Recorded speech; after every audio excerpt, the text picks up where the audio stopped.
doesn't matter. Nice, we are live. So, ladies and gentlemen, you won't believe what I have in store for you today. Out of nowhere, out of the ether. First of all, welcome to the Library of Alexandria. Welcome back. Today, guys, I have three wonderful people. Gregory LaPerche, the hand of the king, Klaus, and my wonderful wife, Christina, who is in the other room, so I could have 4 squares instead of 3. And we are here to talk about a book that's been out since November. We're here to talk about the Fall of Babel. More specifically, we're here to talk about how much we love the Fall of Babel. And oh goody, Ava also loves the Fall of Babel. So basically, I wanted to do this because I wanted to do a spoiler section just in general after the book dropped, because I did a review that was non-spoiler, and I just never actually went and did that with Christina. So I figured I would do it with all 4 of us here, and to talk about to kind of balance the scales, because there have been some, it's been a pretty divisive book, I guess. There have been some people who have not liked it at all. I mean, there's been people who've liked it, just not their favorite, which I get, it's fine. Then there's been people who don't like it at all, at all. And part of what makes me sad is that whether it's been their intention or not, because I don't think it's their intention, but I see people saying well, I don't know if I want to read the series at all then, if the 4th book isn't good. And so that's really why I'm making this, to be one, the 4th book is good. First of all, the 4th book is good. And that's our opinion right here, the 4 of us. Second, even if it wasn't, the first 3 books are excellent. Even if this is the book you like the least, there's no reason to not read the series because you've heard from there are people who say the 4th book is bad. I know a bunch of people who say the 4th book is really good, the 4 of us included. And Chase isn't here, but Chase thinks it's really good. And Evie liked it, Grace liked it, Kate liked it, Katrina liked it. You know what I mean? Just because it's not your favorite doesn't mean people don't like it. So anyway, just overall, you have to give Bancroft credit for going for it. You know what I mean? The turns that this book takes, at least that was a bold move. You know what I mean? It could have been, whatever, but it just go. I should say there are spoilers. So if you haven't read Fall of Babel, this is not that. Go watch my review or the Clap's review or Gregory's review. Go watch the non-spoiler reviews. This is for those of us who have read it. So anyway, what did y'all think just overall of the book? Greg, we can start with you. Yeah, I mean, it was a 5-star book for me. I liked The Hod King more, but that was my favorite book of 2021. Right. But yeah, I agree that the ending, Bancroft was very bold, and maybe that's why some people liked it less. But I liked most of the parts of the ending, and I don't know. I think endings of books and series are always a bit more divisive than other first books or whatever. But yeah, I still think everyone should read it. Yeah, and we'll hit the specifics of we'll hit all of the specific things that people discuss and whatnot. Klaus, your thoughts? Yeah, I hated the book. No, I didn't. Traitor. I actually hated it. I just pretended to like it so that I could end up on this live stream and it's the long time. I gave it 5 stars, but in retrospect, I think it's more 4.5 for me because I had a hard time getting into this. Just like Greg, Hod King is my favorite, still my favorite. I can understand a lot of the criticisms, but I still think that the writing itself is good enough to not give this anything less than 3 stars, because Bancroft's writing is extraordinary, especially if you're used to fantasy prose, because a lot of modern fantasy writers aren't necessarily wordsmiths. They can tell a good tale, but they don't necessarily write perfect prose. Bancroft is a great writer, and I think he has made some very bold narrative decisions, as he has done throughout the entire series. It starts in the first book where he suddenly starts making these diary entries out of nowhere. The first 70% are just normal third-person POV. We see only Senlin, and then we have suddenly the diary section, which almost nobody else would do because it's so weird. Yeah. And then what makes this so special is that Senlin is our protagonist for the first book, and then he sort of steps into the background. And I think that's a big reason why a lot of people didn't like it as much, because they felt like Senlin wasn't the protagonist anymore. Yeah. And it's decisions like this that make this so special. And I can understand why it doesn't work out for some people, but I still think that the writing itself is beautiful enough. And even if you don't like the ending, it is an ending that makes sense. It is a very open ending, but I think it is an ending that makes sense. And even it's really is a book bad because you don't like the ending, because you personally would have wanted something else. You don't always get what you want in life, so I think it's fine if a book does that too. Yeah, I have much to say about everything you just said. We'll hit all those things, but as far as the prose is concerned, there are some, like, I've heard some complaints that that Bancroft like stepped up his $10 word game, and that all of a sudden the prose has more like polysyllabic or archaic words, and I did not get that. And maybe it's true, but I did not think the writing was more like flowery than it was in the previous 3 books. I just thought it was a continuation of the same. So that's not really a criticism that I understand. I mean, I can't tell people, you know, what they're reading, but at the same time, like, I did not have that experience at all. Did you, Klaus, or Gregory? Did you guys think that it was, you know, more flowery than it was in the previous books? Not really. I felt like it asked maybe more like philosophical questions sometimes, but I didn't feel like the words were more flowery. I felt like the whole thing kind of was flowery and poetic. Yeah, I've heard that people felt it's self-indulgent for some reason. It's weird. But I didn't see any difference from the other books. The thesaurus was always very open for Bancroft to use every word possible in the English language. Yeah. I've learned like 100 million new words that I didn't know before, so that's fine. Personally, I think using a thesaurus and just, you know, being an English professor are different things, because I think you can tell when people are using the thesaurus, like they're reaching for words that are just bigger for the sake of bigger, but don't actually convey the like nuance that you're trying to convey. I mean, I'm sure if I thought about it, I could think of a book that does that. But I never got the feeling that Bancroft was doing that. I think Bancroft just has a really extensive vocabulary. You know what I mean? Christina, what about you? What do you think of the book? Oh, I really enjoyed the book. So I didn't notice anything with the language either. I really like reading a book where I encounter words and I'm like, oh, like, what does that mean? I love Alan's my walking dictionary. So I just call out, hey, do you know what this word means? And usually he does, and occasionally he looks it up to verify, but he usually has a pretty good guess if he doesn't like definitely know it. But I enjoy encountering words that I don't know. I think that's part of why we read, is to learn new things, expand our imaginations and our knowledge. So anyway, I don't have a problem with that, but I really enjoyed the book. I felt like just Bancroft is such a masterful artistic writer. So it's beautiful prose, all the books, just beautiful prose. And the story is engaging. I care a lot about the characters, and the books in general, they subvert your expectations. All of the books do. So I felt like the ending of this book was just on theme, you know. It was true to the style and the nature of the entire series. So yes, it caught me off guard, absolutely, as did most of the entire series, and I loved it. So I didn't have a problem with the ending. It was not at all what I expected.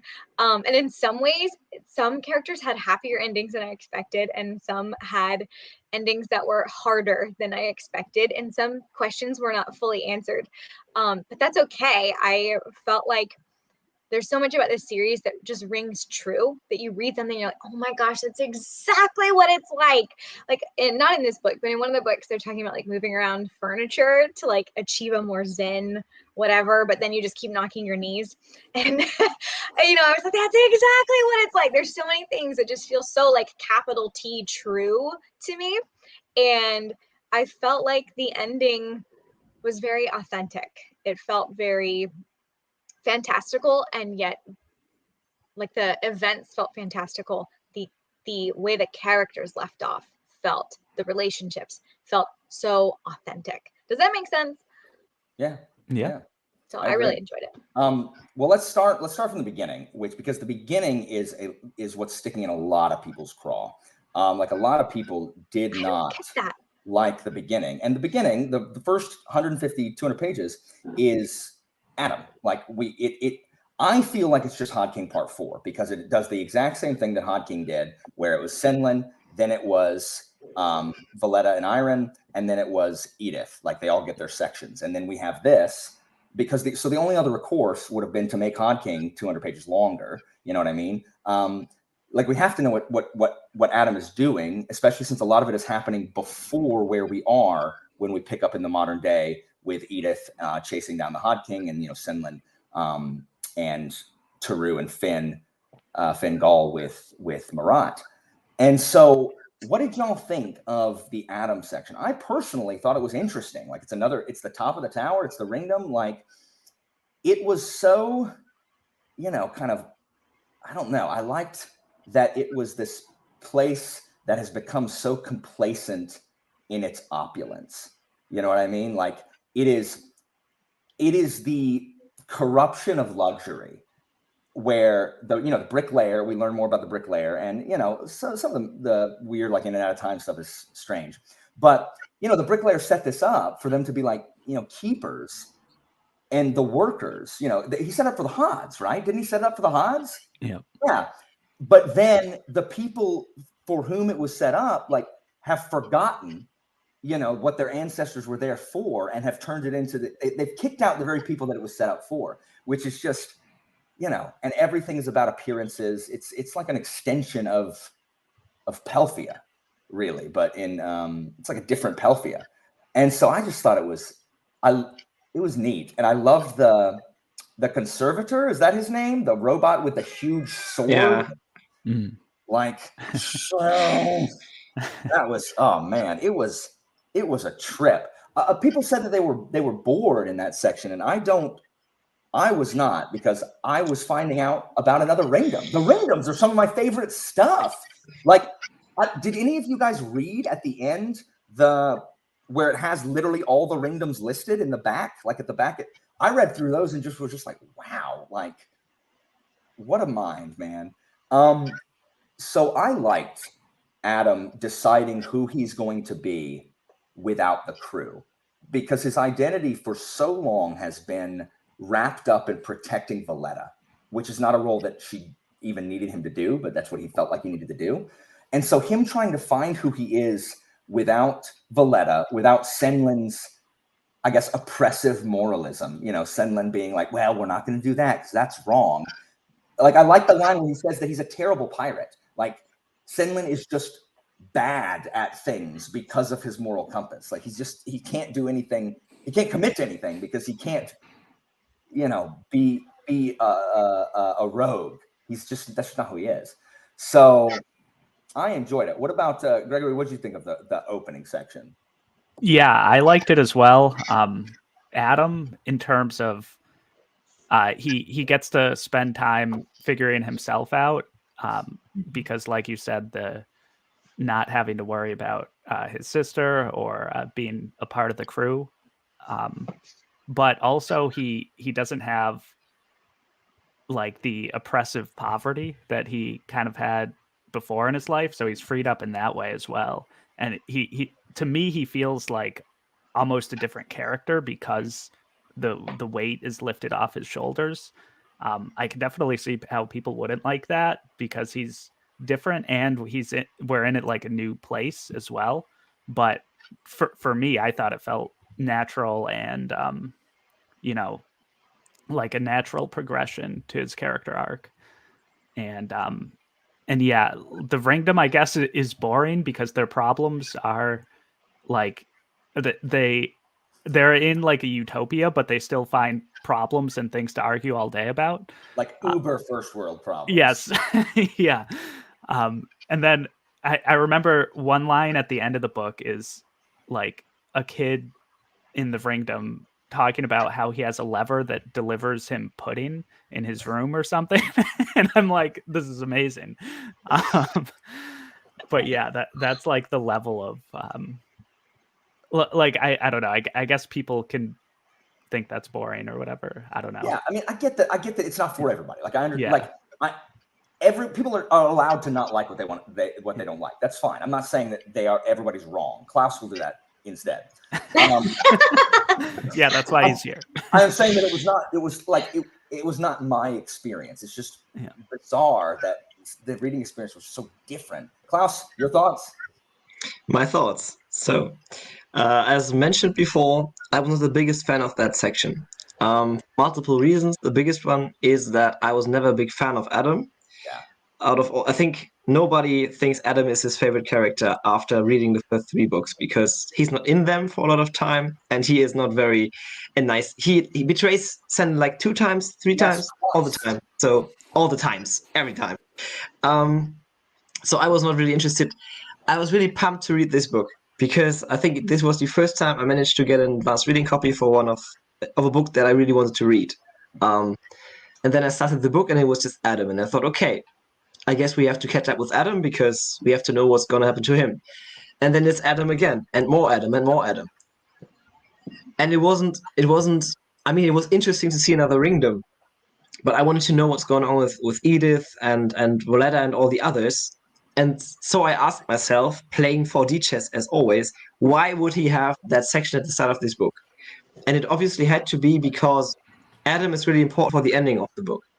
And if he had pushed that section into the Horde King, I don't think the ending would have worked as well as it did, because the ending worked for me. But I think if it had been in the Horde King, the book wouldn't have been, the Horde King wouldn't have been as good, and Fall of Babel wouldn't have been as good as well, because I think we need that to understand what happens on later in the book. I think the section was too long. I think he could have cut some of that short.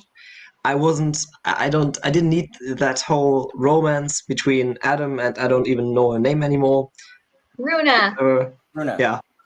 The conservator or whatever it's called, I imagined him as C-3PO from Star Wars for some reason. With a sword. With a sword. This is madness. It was interesting. Yeah. It was interesting, but it wasn't my favorite section of the book. But as I said, I think it was necessary, and I was asking myself, why would they have this in there? And it obviously had to be so that we have Adam, and we get to know what happens on the top of the tower, and so we see that that's important. And then he gives us all the other perspectives in between, so that we forget about it, basically. And it's way more satisfying this way than if they had just shown up there in the top Ringdom, and suddenly Adam is standing there about to be hanged, and they don't know what's going on at all. So I think I understand why they did it this way, but I think it could have been shorter. Yeah, and I agree. Like, Adam wasn't my favorite either. Like, so I was also itching. Like, where's my boy Senlin and my girl Edith? Like, where are they? But I got caught up in it and was excited. I didn't think. I'm glad you said the thing about why it was put there, though, because I didn't think about it. I was just like, oh, okay, it's an Adam section. I'll just read the Adam section. And I was interested in Nebos. I think the fact that they supply the words to these silent movies, and that your level of fame is to how good you are at performing these silent movies from these eyes, like tying it back to the bloody parlor, where people are caught and they lose their eyes, and it's just bizarre. Absolute, because I think it says a lot about like celebrity. I think it says something about celebrity culture and the fact that everyone sees Adam as the person that. What is her name, honey? Like, do you remember her name? I would have to go look at it. Runa's mom. What is her name? I'll look it up. Okay, the lady kind of in charge.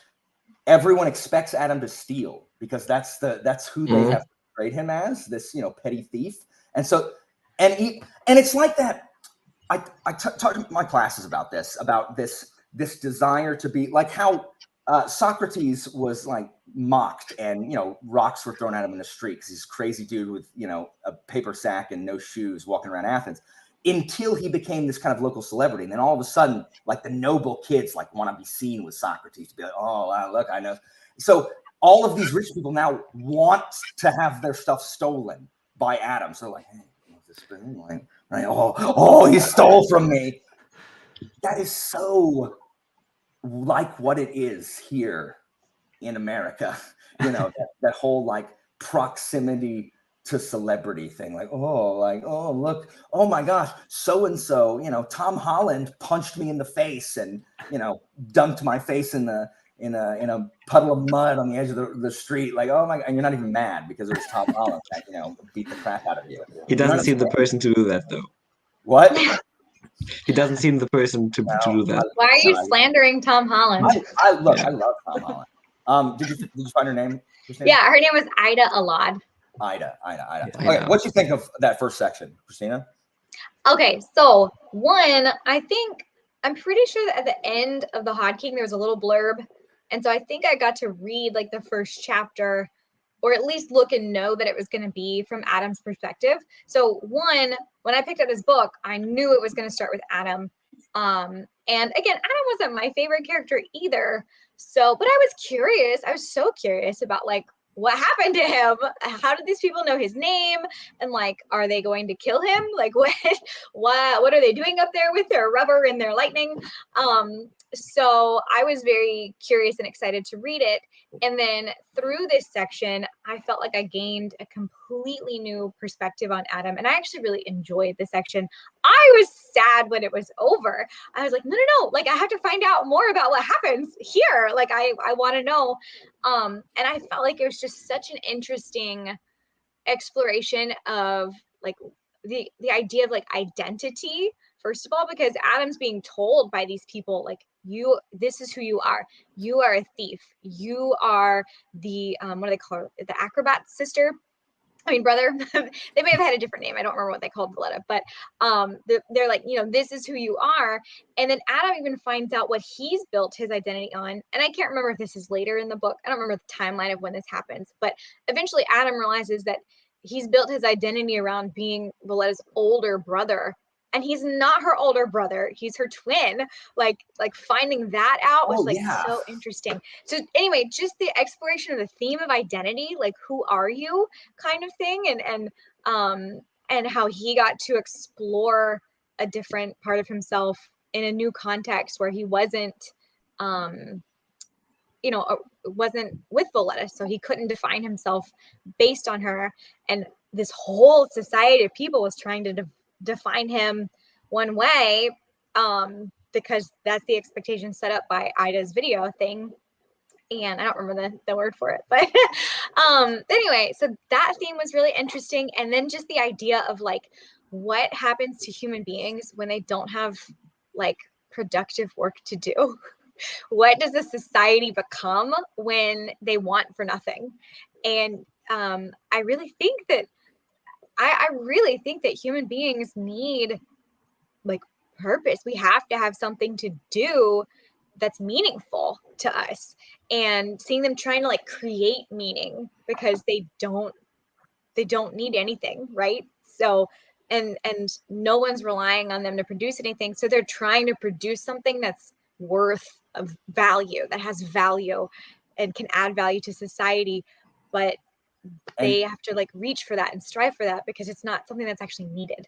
Well, you see further down in the tower, you see that taken to the other extreme, to where, the Hods are nothing but production. They are labor in and of itself. Like their purpose is to do people's labor. So they are, they don't have any identity other than workers. You know what I mean? So so you've got on the top where no one does anything because they don't need to.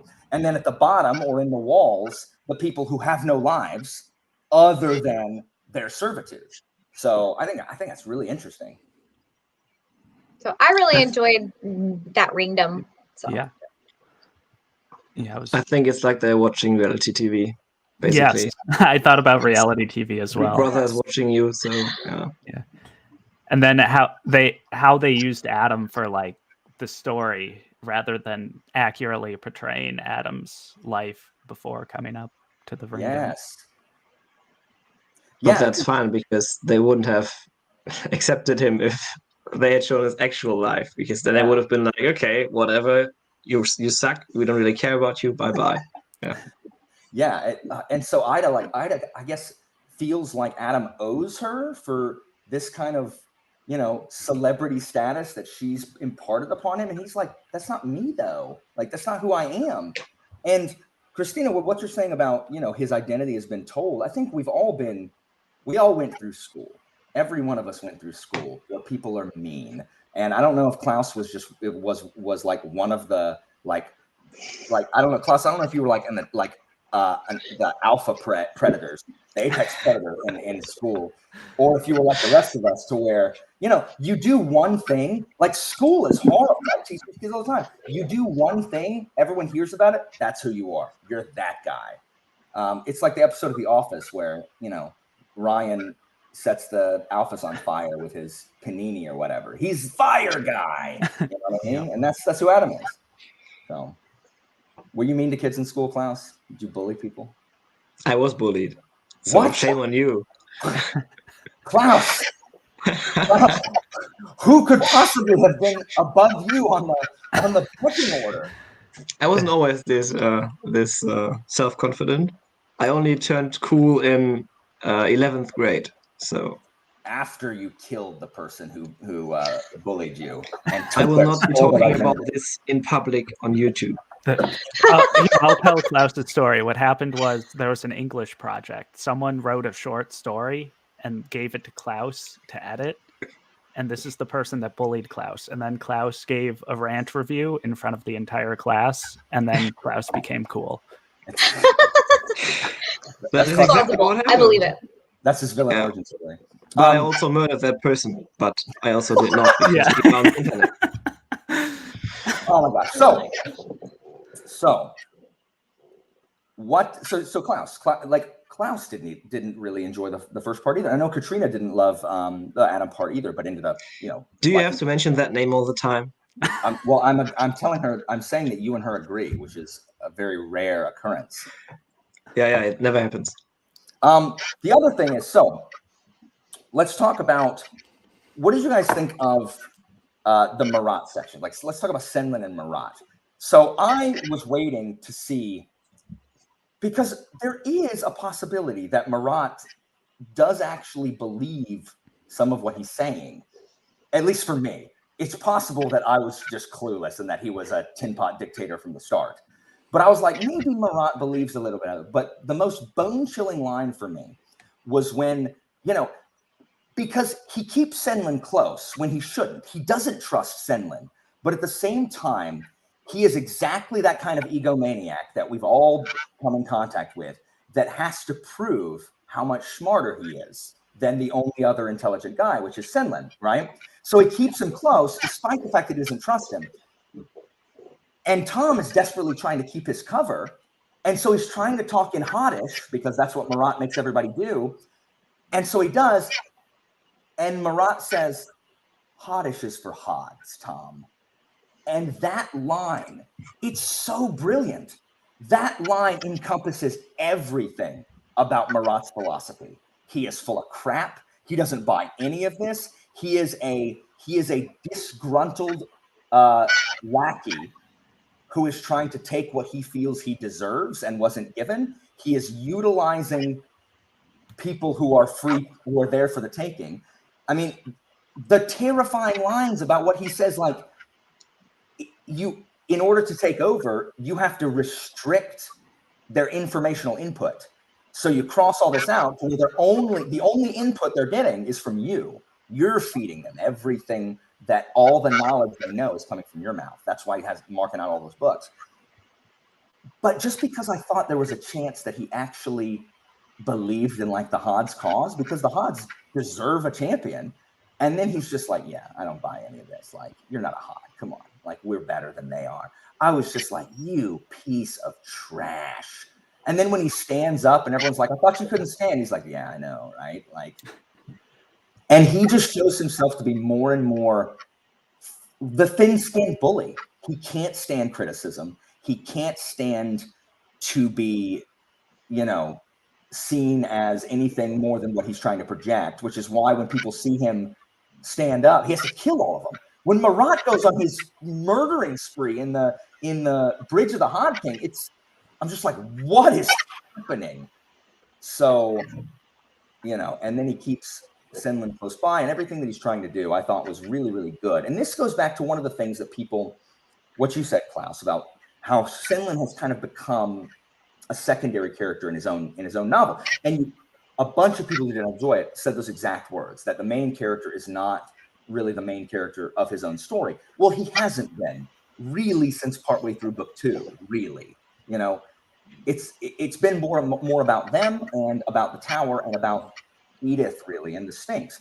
So 2 things. One, Senlin gets the same amount of page time as Edith does. Like, it's almost the same. Like, he gets as much page time as really anybody else. But 2, if he doesn't, Edith is getting a bunch of page time. And who's complaining about Edith getting a bunch of page time? Like, Edith is freaking awesome. Additionally, they're like, I've heard people say he doesn't do anything. Like, Senlin doesn't. What do they want him to do? I love that Bancroft never powered Senlin up. He never got powered up. Like, he remained just this mild-mannered professor. You know what I mean? He did everything he knew how to do. What else was he going to do? There are guys who can crush him to paste. So yeah. So, Gregory, what were your thoughts on Marat and Senlin and that whole section of the book?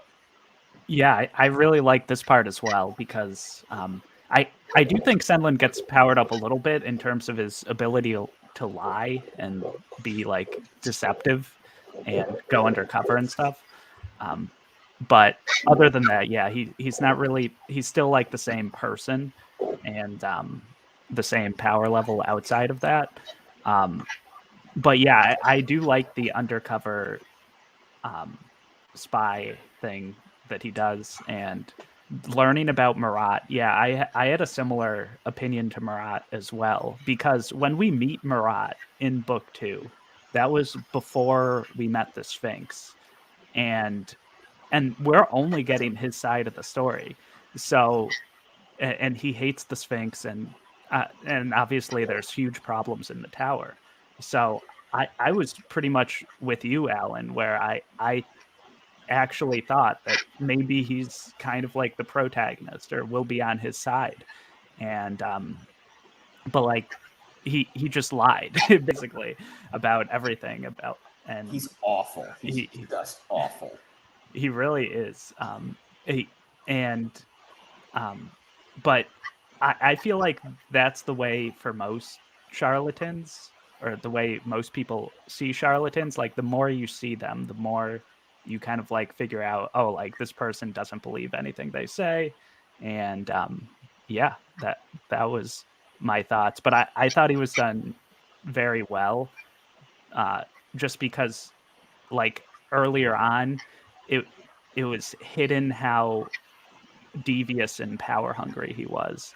And then when Tom meets him, we might, at the end of the Hod King, we kind of have more of an idea what his plans are, but not fully. And then seeing his plans come or like being shown to us, and him talking about them more, it's like kind of horrifying.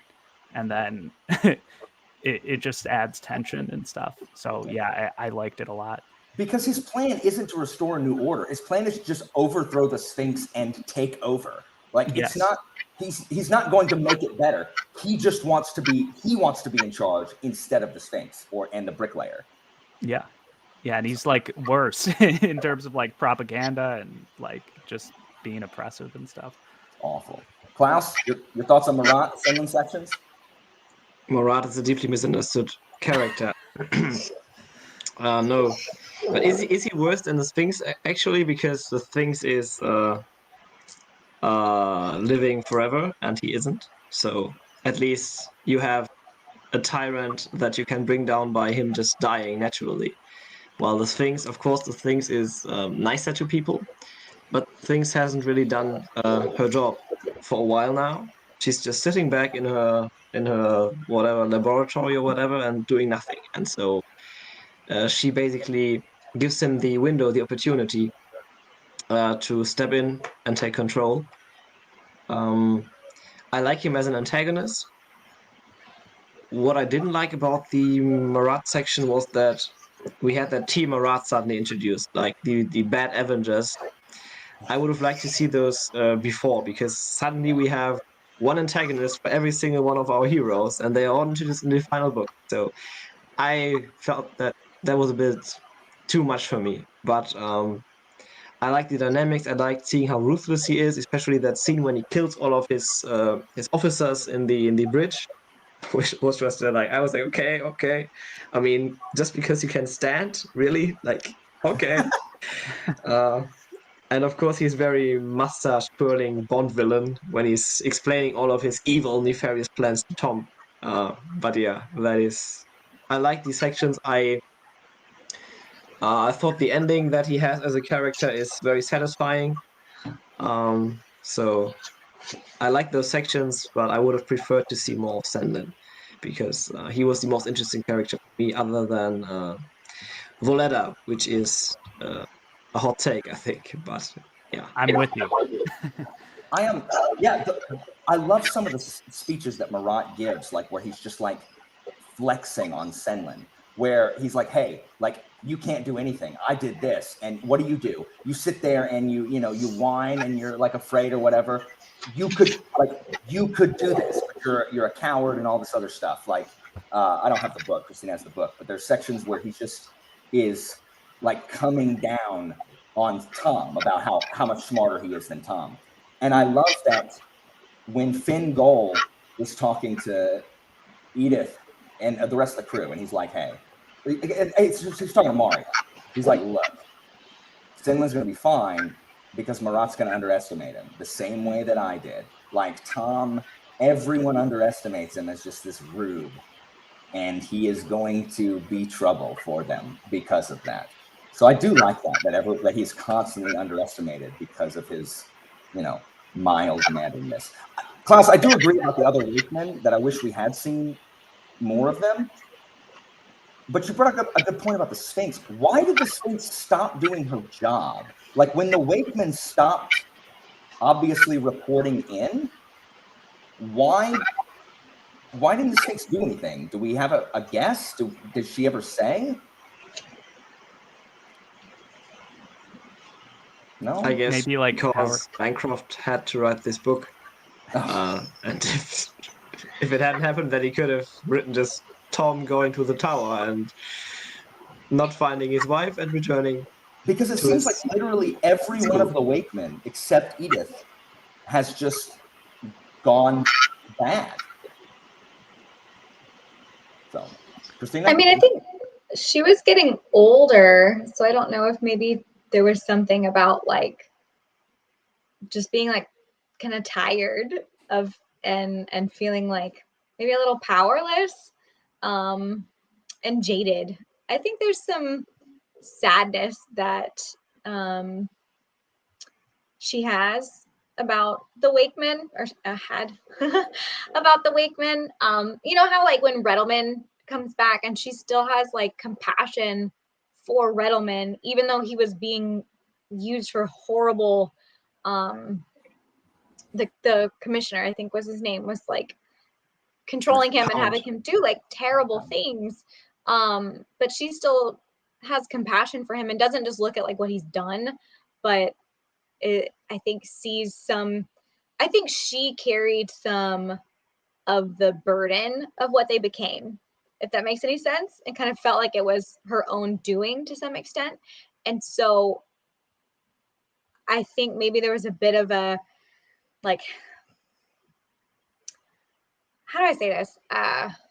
With the Wakeman in particular, I almost feel like she didn't want to intervene because either she felt like this is my doing and I have to deal with the consequences, Or maybe she felt like I made them what they are. If I meddle further, is it going to get better, or is it just going to get worse? Like, does that make sense?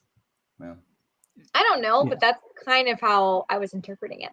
Yeah, that's kind of my interpretation of the Sphinx as well. Just that she tried everything, and that like things maybe are getting worse, or she can't fix like a lot of the problems in the tower, and yeah, and then that obviously leaves a lot of room for Marat. Yeah. And yeah, Her Well, we specialty was learned- machines, not interrelationships, Yeah. like interpersonal relationships. Because we learned that there are multiple sphinxes, and this particular one is an engineer. That's what she is. She's a tinkerer. So she probably lacks the people skills, or she's a brilliant inventor, but maybe she does not know how to maintain those relationships with the Wakemen and the other people. I mean, obviously, like, no one likes the Sphinx. Even Edith and her crew don't like the Sphinx. Maybe Valletta likes her, but really no one else. Like, really, they're doing what they're doing because they're trying to protect the tower. But I don't think anybody really has a ton of affection for the Sphinx. I mean, I know Edith is super torn on her feelings with the Sphinx. But Byron loves the Sphinx. We'll talk about Byron in just a minute. What did you think of the Marat sections, honey? They were very anxiety inducing for me because Marat is terrifying. He's absolutely terrifying. He's a very compelling villain. So I was always like, Sinlin, like, be so careful. Like, what are you doing? It was just very anxiety inducing. It took me a little while to warm up to the other Wakemen as well.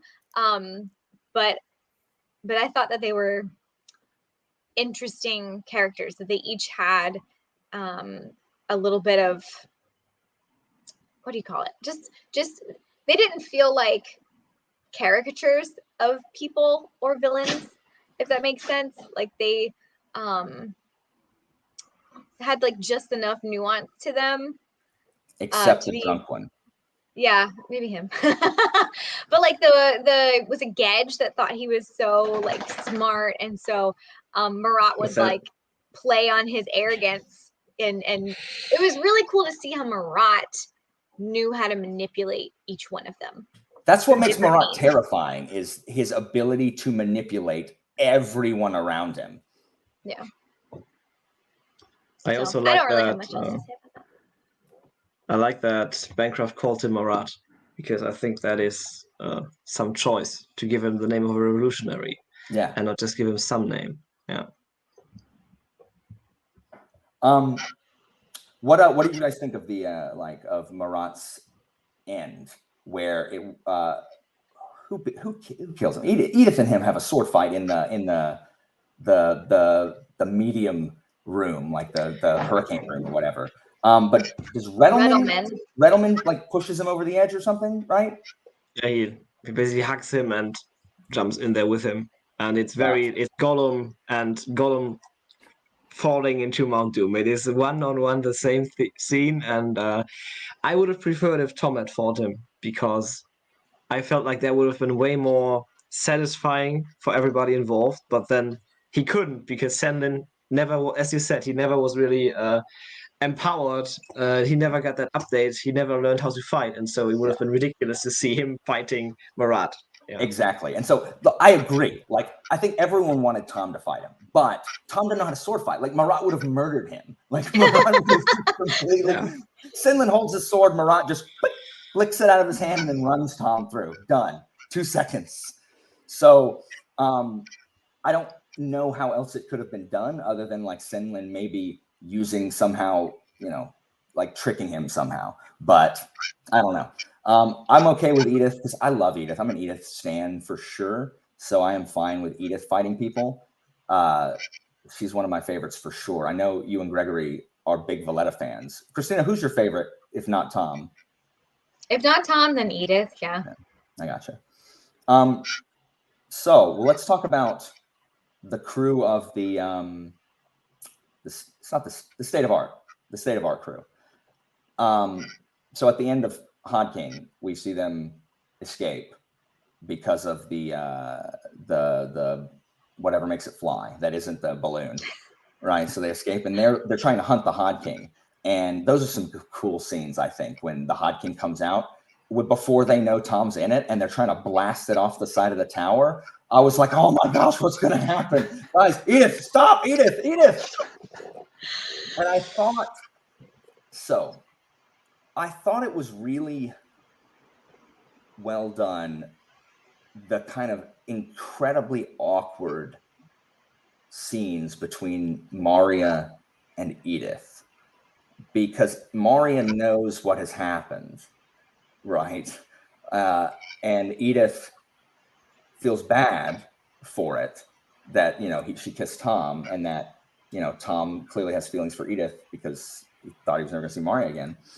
And so I liked how awkward that was, but I also don't like it because I like Edith. Like when Maria is like, he cannot move on from any of this, while the alternative is literally standing here like the whole time. You know what I mean? It's like, if let's say you live with your girlfriend, and then y'all break up, and then you start dating someone else, but you're still living with your ex-girlfriend. How? It's like How I Met Your Mother. It's What? just not possible. Oh, exactly. Like everyone in How I Met Your Yeah. Mother. So I did really like that. And I thought, like, I've heard people say that there's no character moments in this book, and I don't think that's true. I think there's a bunch of character work in this book. I think Edith's goodbye to Senlin is one of the, it's one of the most heart-wrenching scenes in the whole book, when she shoves him inside because she knows he needs to be with his wife, and she gives him the knock that they used to have between the captain's quarters and the thing. And I just got chills thinking about it. And that's it. That's their goodbye. That is so, I don't know. I just thought it was brilliantly handled, despite the fact that I didn't like it at all. Yeah. Because by the end of the book, the series, I want Senlin to be with Edith, not Maria, because Maria's changed too. Neither one of them are who they were when they began.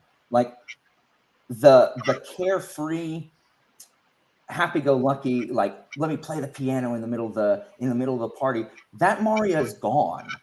It has been like burned from her by her, imprisonment by Duke Pell. You know what I mean? And so that whole thing is just hard. It's just hard to cope with and process.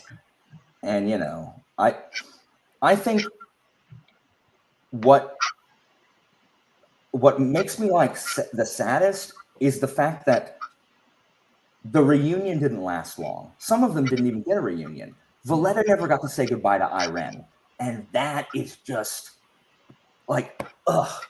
The fact that Valletta didn't get to say bye to Irene. And I know that Irene's with Anne now, so she has someone, like, they both needed each other, and now, but it's just still like, but that's her daughter. It was painful. I think Byron's a delight. I think Byron calling a baby a tyrant is brilliant. Like, Byron hates just a little screaming tyrant. I love that Byron hates the child. And when I thought Byron was dead, I was just like, are you kidding me with this?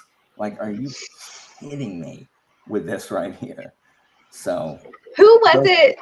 Somebody wrote to Bancroft right after they read that part. It was like, how could you kill Byron? And he wrote back, not revealing that it was that Byron wasn't dead. That was a really hard scene to write. I know. And then they read a little more, and they're like, oh my gosh. So I can't remember who it was though. It was Kate. It was Kate. It was Kate, yeah. So, Gregory, your thoughts on the state of the art crew? Yes. So there was a lot of time with the crew. I felt like there were so many characters to follow, and I could have had more time with all of them. this actually might have been my least favorite section of the book, because I really like the Adam part, and I really like Senlin and Marat. That's probably an unpopular or least favorite section, because I know most people didn't like the Adam part the most. That's interesting. But yeah, I liked. Let's see. I'm surprised that you're on team Edith Senlin, because you were Maria Senlin for That's because, so my wife was very concerned about this, because the reason I was Senlin Maria is because Maria reminded me of Christina, but Maria in book 4 does not, in book 3 and 4 does not remind me of Christina. Edith reminds me way more. Like Edith in book 4 reminds me way more of my wife than Maria does. So that's where the shift goes. That's where the shift happens. Mm-hmm.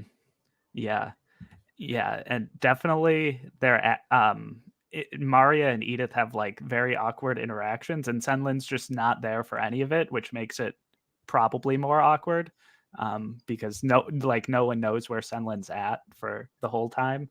And just I was always on the edge of my seat for the Valletta scenes, because I didn't know if she was going to be okay, or like what's going on, if she's like the same person, or if she's I didn't even talk about herself. Valletta, please. Yeah. Yeah. And then like every time she like zoned out, I was just horrified. And yeah. And that like comes together at the end too pretty well. And there's so much to talk about. Irene and Anne, their relationship develops, and they kind of like love each other for who they are, which was nice. And I thought it was done well. I thought it was great. Relationship, like character relationships. And yeah, them not getting a goodbye, I didn't really think about that too much. But that is like brutal because of how much they went through.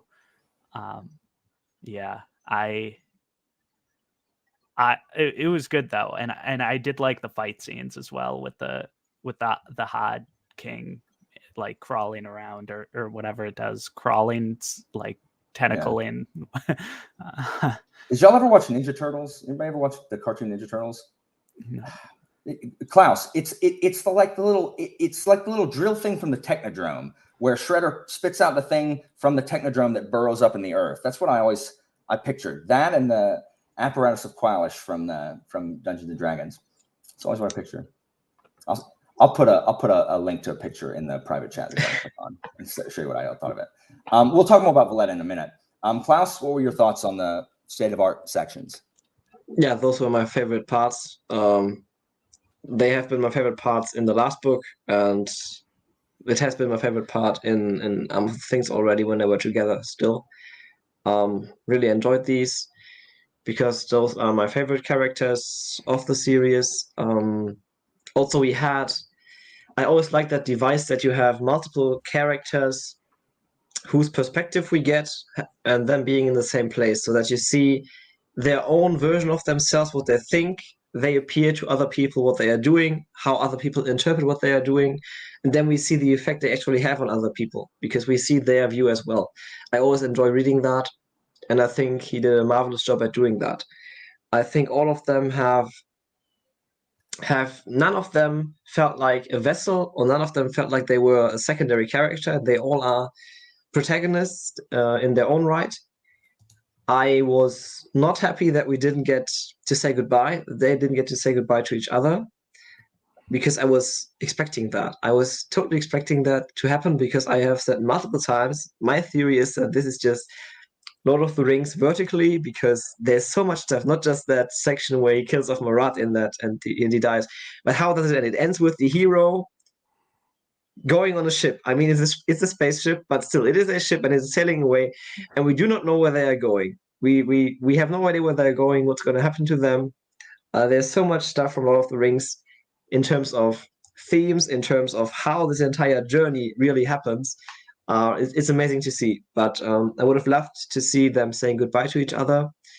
I I was very disappointed that with the ending that Tom had. I was very disappointed with that because the more I think about this book, the more disappointed I am with that ending because we have been asking ourselves, will he end up with Maria? Will he end up with Edith? And in the end, he ends up with none of them really because Maria hasn't forgiven him.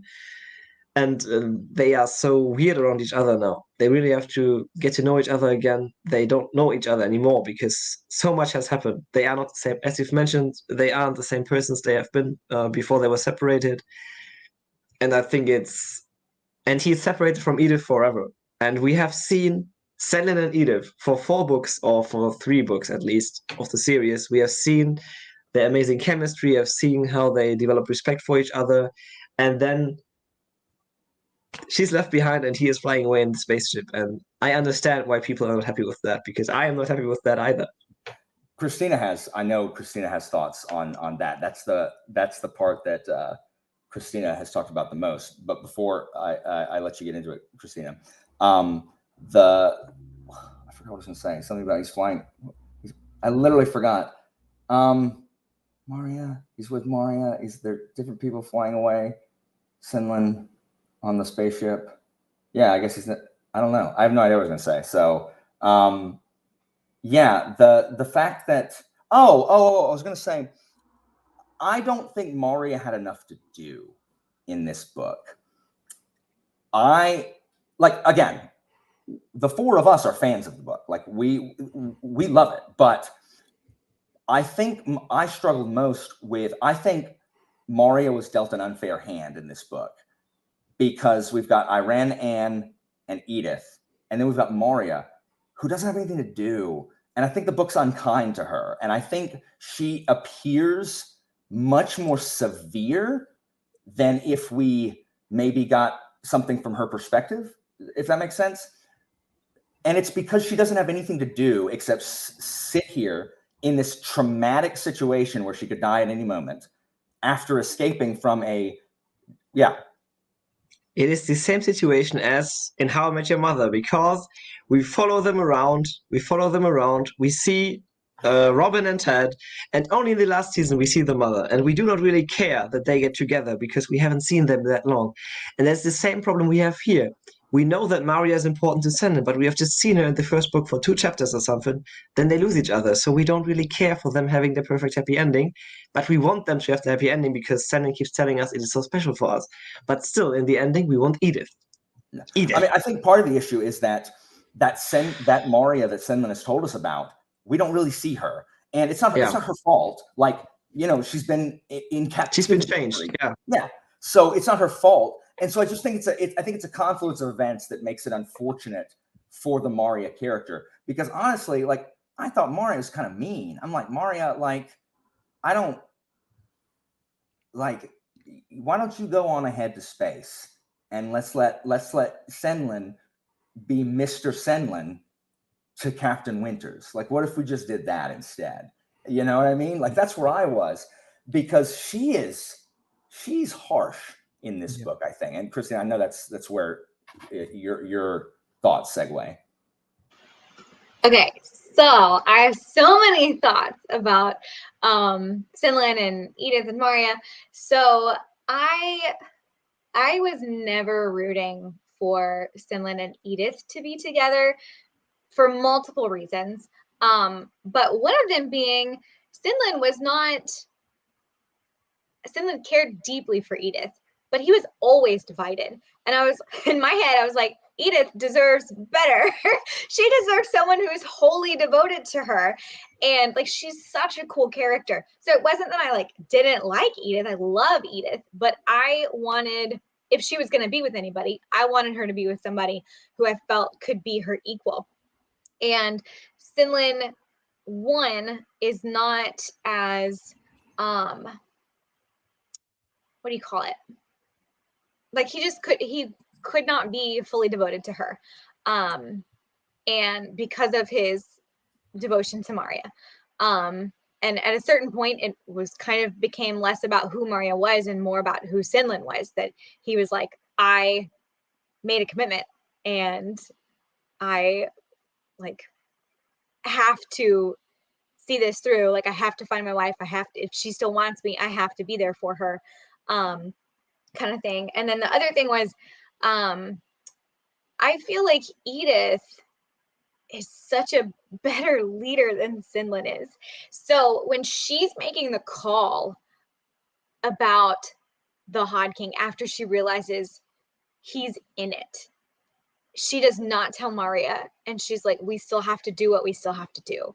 And thinking about it, like, what if it was Sinlin in her shoes and it was Maria and the Hod King? Like, what would he have done? He never would have made that call. So we see him making dumb decisions for that from the beginning, like sabotaging the Hod King. Like, what are you doing, man? Like, they literally could have fallen off the side because he's doing it for himself. But I'm saying, yes, absolutely. But if Maria were in the Hod King and Sinlin was the one attacking it, right? No. But Edith can make that call. You know what I mean? So like, Edith is such a better leader than Sinlin was.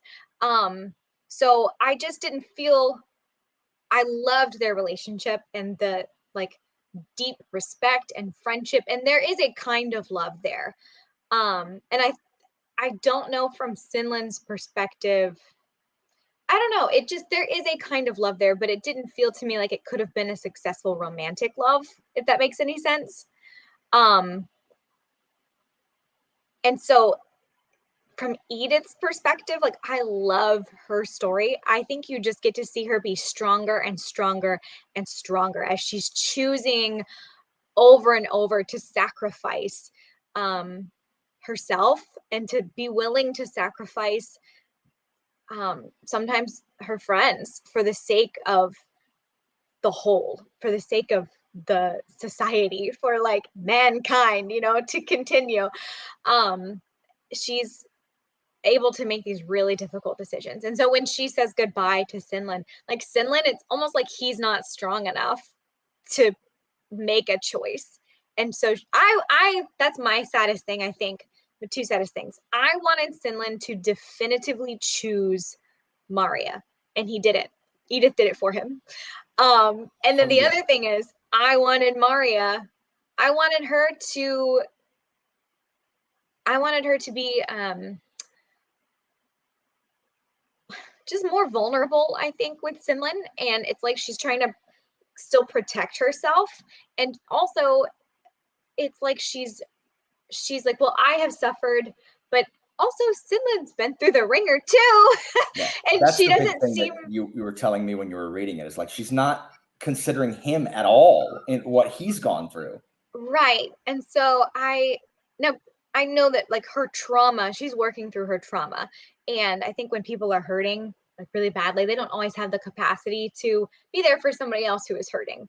So that was the hardest thing for me, was that their relationship was unresolved and that Sinlin did not definitively choose Maria. But I guess, you know, he's choosing her over and over and over and over the whole series.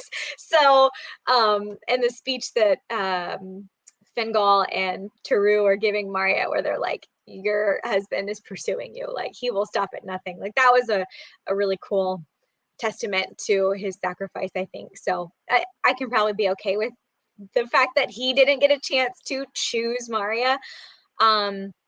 I had a really hard time. I wrestled with their unresolved relationship where she changes her last name.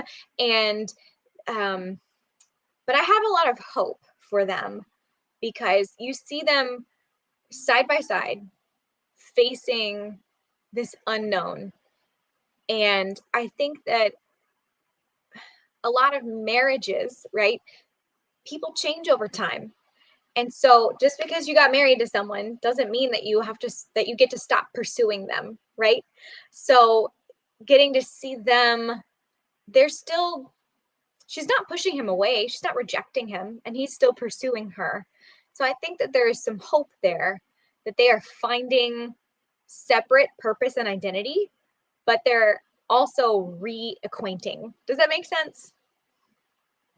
So yeah. I think it's a very beautiful thing to see them facing the unknown side by side, with a willingness to take it on together. Mm-hmm. Though it's not the same kind of vulnerability and closeness that they had before, I don't think it's hopeless that they would achieve that again at some point. Yeah. And so what I love is that Bancroft has like, Klaus, I'm with you. Like I also do not enjoy that wasn't really resolved, like that we've been pursuing. And that's a lot of people, you know, be in their bonnet about that too.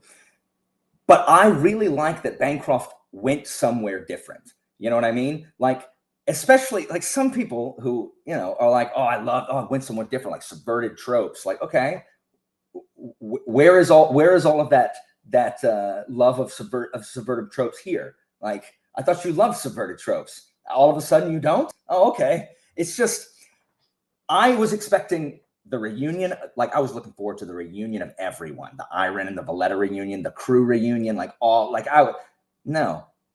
events evolved beyond that. Like, everything was falling apart. There was no time. And yeah, I'm disappointed, but I'm also like, it's memorable because it was different. You know what I mean? Like, it was not what I expected at all. I think everyone was expecting the Maria Senlin happy ending, or that's the doorbell. Sorry. I think that's, I'll go check that in a second. I guess Christine's going to check it, or the Edith Senlin happy ending, right? Like, I think we were all gunning for that happy ending and we didn't get it. And that's disappointing, but I do think it was really cool that he did something that, you know, it's realistic in the world. What happened, like, it makes sense that those things happened.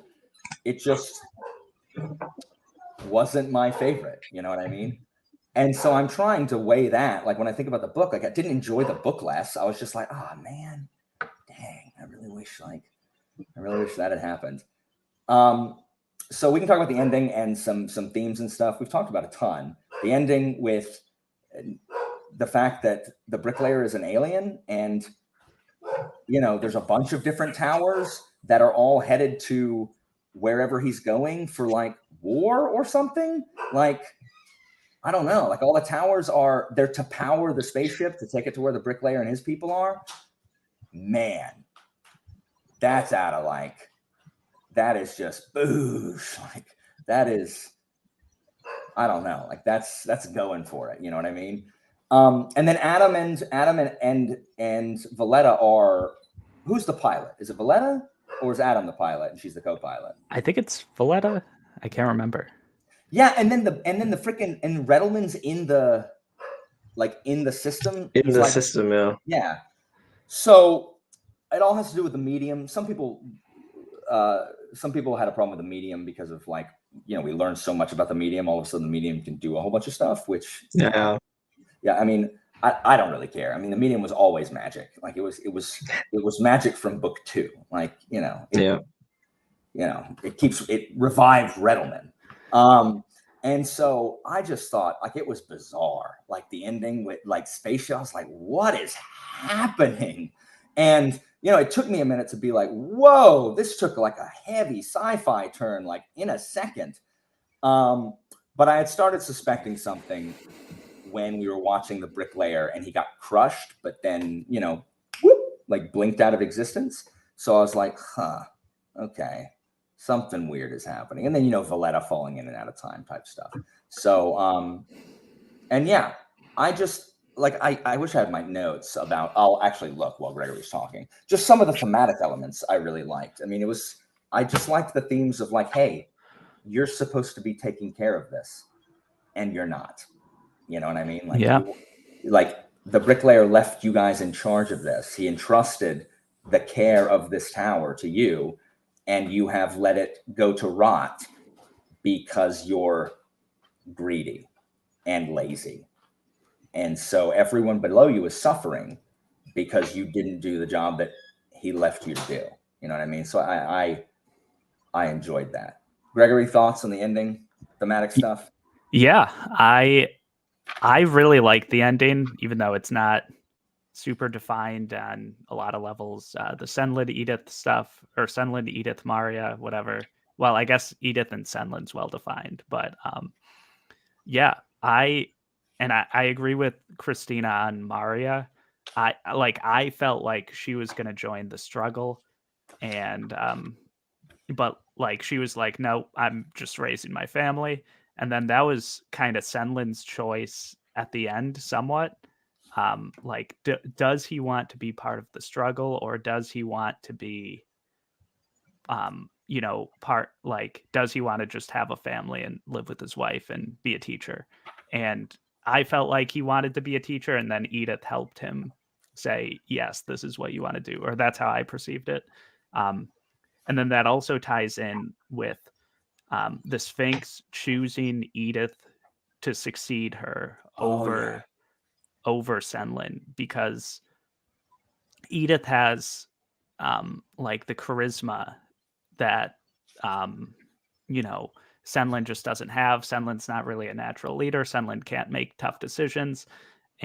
But even though when they met Senlin and Edith in the arm of the Sphinx, Edith was, or Senlin was like the leader at the time, and it could have just, like, the Sphinx could have been like, oh, okay, I want Senlin to lead because Senlin led or is currently leading, but the Sphinx saw the qualities that she lacked in Edith, which I thought was cool. And yeah, in terms of like the ending and like the crazy sci-fi turn and the spaceship and everything, that I loved that. I loved that Kate predicted that the tower was a spaceship. That was incredible. Klaus You too. did as well. Okay. Someone did on my like Arm of the Sphinx review. Someone had posted it like before the fourth book had ever come out. Someone had posted that, like, my theory is that it's a spaceship, and I'm like, no. But apparently I was wrong. Yep. Yeah, even as I was reading it, I was almost in disbelief, but I loved it, and I loved how there were different towers, and they, like, I felt like it was all the towers are like emblematic of different experiments of like building a society, and even all the ringdoms in the tower. And the Sphinx was, or not the Sphinx, the bricklayer, kind of like, I feel like he had a bunch of thoughts, and he's like, okay, what if we do all this stuff on these different levels and everything will work and whatever. But probably nothing worked the way he intended. But the spaceship did launch, so I don't know his goals really, but yeah. Klaus? Yeah. Regarding the spaceship, I had that theory since I think since book 1, because there we get to know that the tower is sort of a machine, that it's all working together, and I kept asking myself, why would somebody construct that huge machine? Where does all the energy go to? So yeah, and like then I came up with the spaceship. Well, I didn't necessarily love the ending. I still can respect that, as we said at the start of this video, he makes very bold decisions. And it takes a lot of courage for an author writing their first series to not give the reader what they want at the ending of that series. And I haven't seen anybody do that since reading the First Law trilogy, because that is not the same thing, but Abercrombie doesn't give you the ending that you really want, but it all makes sense. And the same applies to this series. Yeah, because it is not what we want. We obviously want other stuff. We want all of them to be together. That is, I think, what we want most of all, but it just doesn't happen. We don't get that. But the way he writes it, it's not a final ending. It's an open ending. So we don't know if that is really the ending of their story, if they will see each other again. We can't be sure. And I think everybody is in a place where they have a perspective. And I think I wouldn't necessarily say that all of them are where they belong, but I think all of them have a perspective. All of them should be fine where they are. And so it is, in a way, a satisfying ending, even though it isn't the best ending I've ever read. He's actually about to release a book of short stories in the Tower universe or whatever. So I don't know. I know there's a Byron one. The Misanthropolis or whatever that's called. Yeah. Yeah, but then there's others that are previously yet unreleased. So I'm wondering if we'll get I don't even know what they're going to be about, but I'm excited. Yeah. Yeah. Christina? I missed the original question. I assume Oh, we're the talking question about is, the ending. what's your thought about the ending and then thematic elements in the book? Okay, so the ending, I did not see it coming at all. I was totally caught off guard. So I gotta admit, I don't think I even realized in the beginning, in the first book, that the tower was like working together, the different levels were working together. Somebody had to point that out to me, and I was like, oh, okay, I guess that makes sense. But then I just thought they were powering the tower itself, like just that the top ringdoms were like taking advantage of the bottom ringdoms to like power themselves. I had no idea there was a spaceship. I did not see it coming, even kind of. So I was completely caught off guard. And it did feel like, whoa, that feels like it just changed it to a different genre a little bit. But it didn't feel, like I said, like it didn't feel inauthentic to me at all. It just felt like, of course the tower is a spaceship, like of course. I don't know if that makes any sense, but I was very caught off guard, but did not feel like I was cheated or like fooled or anything. Like looking back, I was like, oh, okay, that makes a lot of sense. Like they called it the bridge, like that does not mean a literal bridge, it means like the bridge of the ship kind of thing. And anyway, so like looking back, I was like, oh, okay, I see where we were going with this. Did not have any clue. And thematic elements, that's so broad. Like in the whole series? Yeah, well, I mean, Klaus was talking about it, shared a lot of the same themes as Lord of the Rings.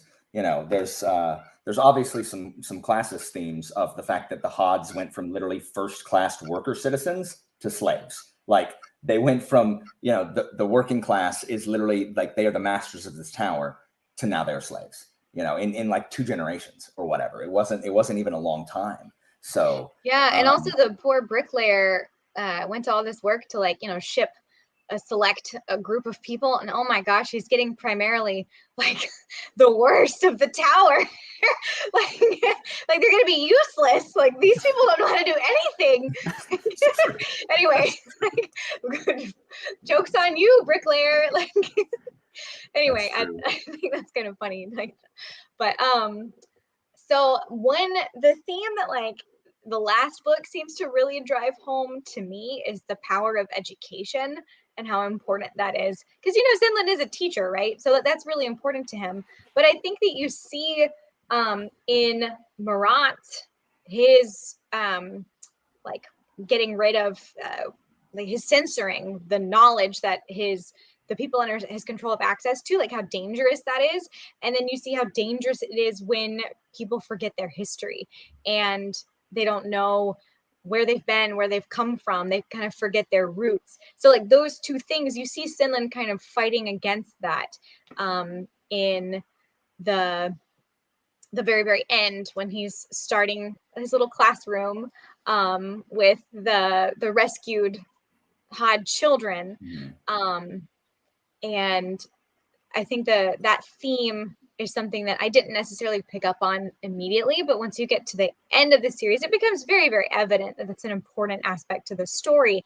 It's just the power of knowledge and education to shape society, not just to empower individuals, but also society as a whole, how that can kind of protect and guard from some pretty terrible societal trends that we see outlined in different layers of the tower. Yeah. He intended the tower to be a utopia, and in like again 2 generations, it's become just this thing that's falling apart. You know, I found my notes, and some things I wanted to mention that, you know, just going back really quickly. I love that Edith is struggling. Edith feels like she's no longer human. Edith feels like she's becoming the Sphinx, like she's becoming one of the Sphinx's creations. And she doesn't want anybody to know that she feels like she is just this, that she's literally only the arm of the Sphinx. That's what she is. And so I like Edith's struggle with that.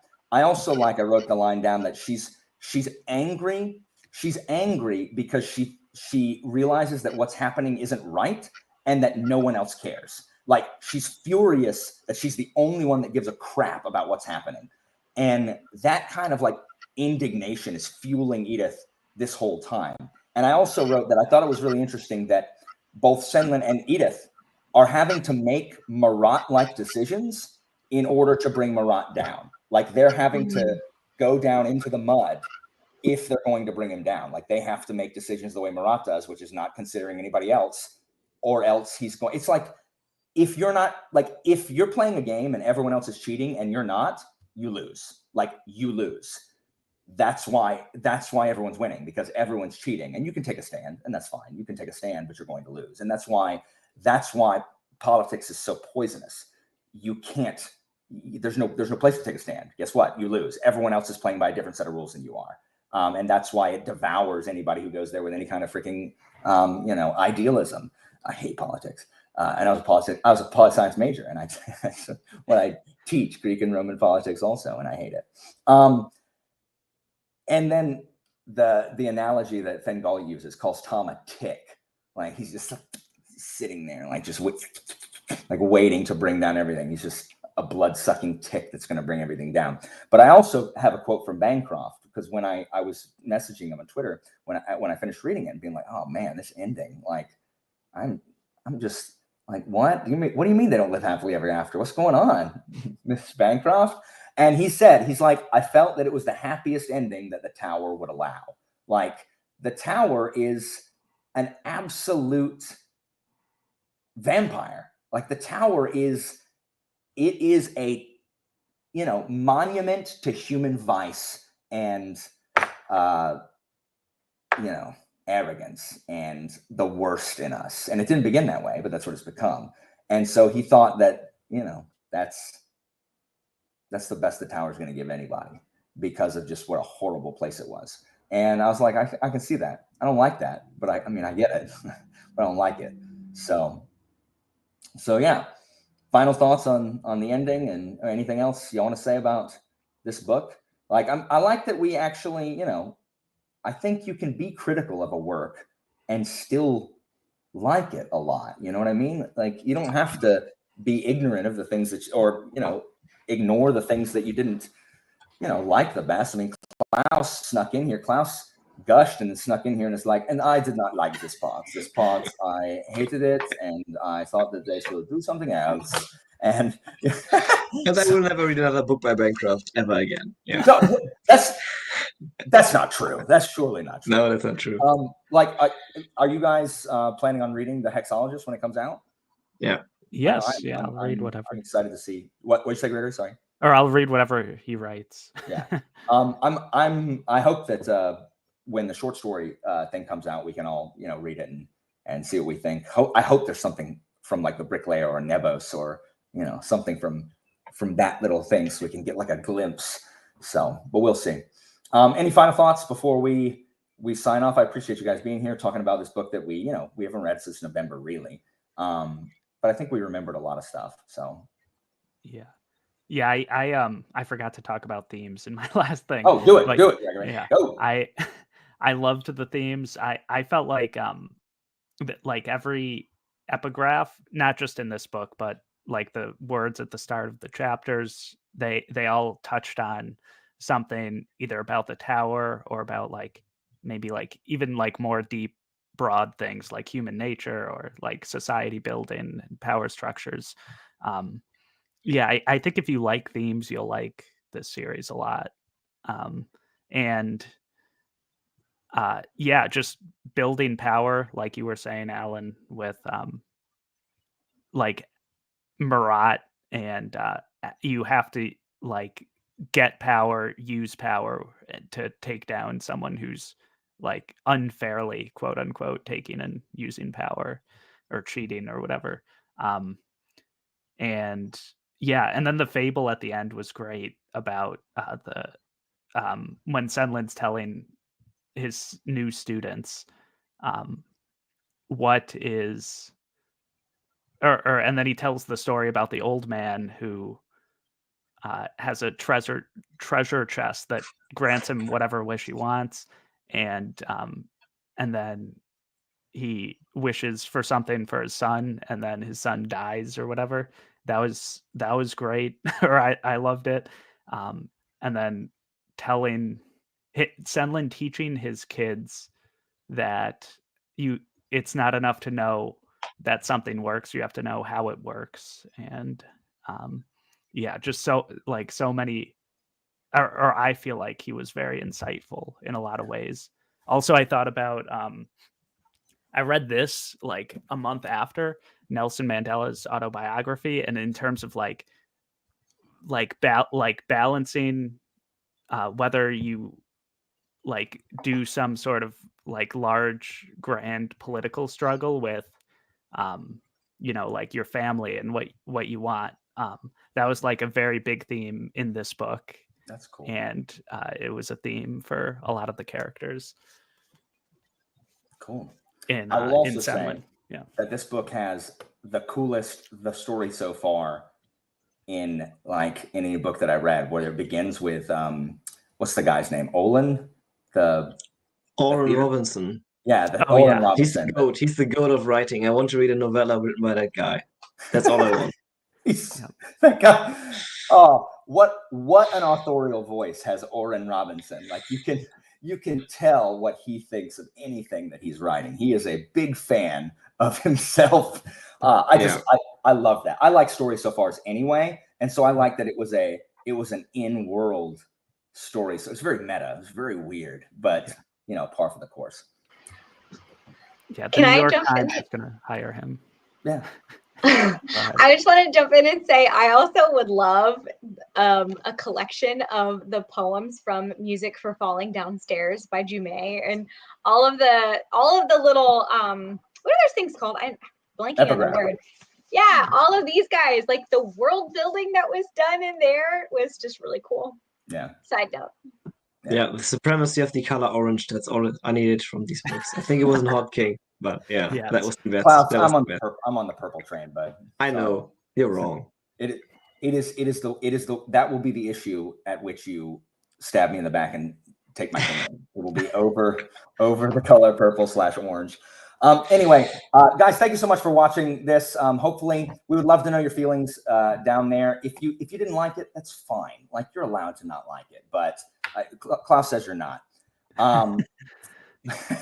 Just let us know what you thought. Hopefully, if you didn't enjoy it, hopefully we gave you some things to think about. And please follow these wonderful people on their channels. I'll have Greg's channel and Klaus's channel linked below. Christine is my lovely wife, so you can stay tuned to my channel to see more of her.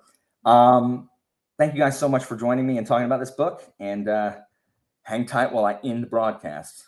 Y'all have a good one. And please go. And if you're wondering whether or not you should read, well, this is the wrong one for that. If you're listening to this and you haven't even read it yet, like, no, never mind. Go read The Hexologist when it comes out.